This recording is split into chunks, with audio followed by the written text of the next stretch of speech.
What if I told you the man who just beat Elon Musk on the billionaire list doesn't build rockets, doesn't sell electric cars, and doesn't even show up on Twitter every day?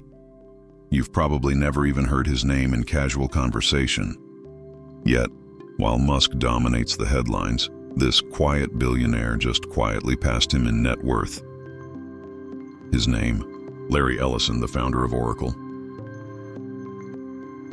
The way he built and protected his wealth might be the most important lesson no one is teaching you about money.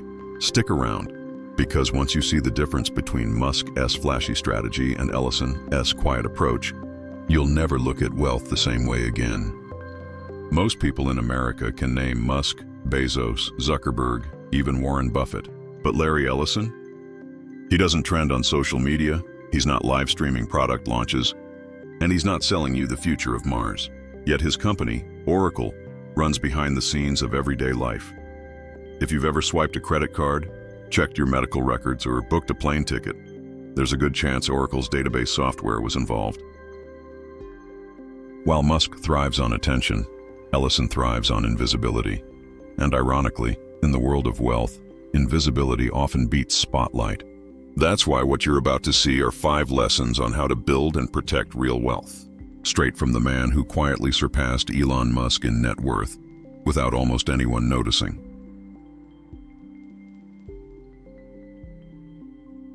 Lesson 1. Here's the first lesson. Both Musk and Ellison are proof that ownership is the foundation of wealth. Musk owns around 20% of Tesla, and that stake is why he even shows up on the rich list. Ellison owns over 40% of Oracle, which has compounded for nearly 50 years. But here's the key difference. Musk's wealth is tied to a single hyper-volatile stock. One bad earnings call, one recall, one tweet, and Tesla can swing billions in value overnight. That means Musk's net worth is constantly rising and crashing like a roller coaster. Ellison's wealth is tied to Oracle, a company that powers governments, banks, hospitals, institutions that can't simply rip out Oracle's systems. That stability means his fortune moves slower, steadier, and far less violently. And here's something else. Ellison didn't stop with Oracle. He diversified. He bought real estate, sports teams, islands in Hawaii, and even shares in Tesla itself. Musk concentrated, Ellison spread. So the lesson isn't just own something. The lesson is, own the kind of assets that survive decades, and diversify so you're never one headline away from disaster. But ownership is only the first piece of the puzzle, because even the best asset won't make you rich if you can't hold it long enough. And that's where Ellison quietly destroys most people, including investors like you and me. Lesson 2. Larry Ellison founded Oracle in 1977. Think about that. Jimmy Carter was president, gas was 65 cents a gallon. Elon Musk was still a kid in South Africa. Most people today can't hold a stock for more than 6 months without panicking. Ellison has held on to his company for nearly half a century.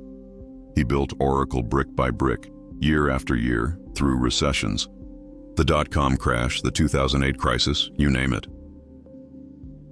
That's why he's rich. Not because of one magical product launch or one viral moment, but because he played the long game longer than almost anyone else. Now ask yourself, how often do you sell too early? How often do you jump to the next shiny investment because the current one feels too slow? That's the difference between the average investor and a billionaire like Ellison. He didn't just buy and hope. He bought, built, reinvested, and refused to quit for 50 years. Patience doesn't just pay, it compounds. And while patience built his empire, Ellison added another layer of protection, one that explains why he keeps rising even when markets crash. Lesson 3. Here's something most people miss. Ellison didn't bet his entire life on Oracle. He reinvested his wealth into multiple arenas. He was one of Tesla's earliest investors, putting in around $1 billion when few believed Musk could deliver. He bought entire islands in Hawaii, like Lanai, turning them into a blend of paradise and investment. He owns mansions in Malibu, massive yachts, and stakes in biotech firms. He even poured money into professional tennis and sailing teams. Now, a regular investor doesn't need an island or a yacht, but the principle applies. Don't stack your entire future on one company, one paycheck, or one sector. Musk is brilliant, but his wealth is fragile. It swings with Tesla. Ellison's wealth is layered. If one piece stumbles, others carry him forward. Diversification isn't sexy. It doesn't go viral. But when the market turns ugly, it's the difference between survival and ruin. But even diversification doesn't tell the full story, because there's a hidden trap almost every investor, rich or poor, falls into. And Ellison avoids it better than almost anyone. Lesson 4. Every few days, the media runs another headline. Musk loses $30 billion overnight. Ellison gains $20 billion in a week.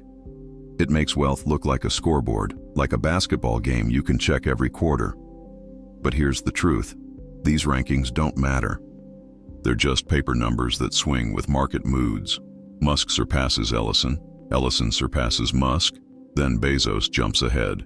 It's all noise. What matters is trajectory. Ellison isn't celebrating every time Oracle stock ticks up. He's focused on the machine he built. He knows the value isn't in a number today. It's in the system that will still be printing cash decades from now. That's the mindset shift. Stop obsessing over the scoreboard. Start building systems that compound. But there's one more lesson hidden in plain sight.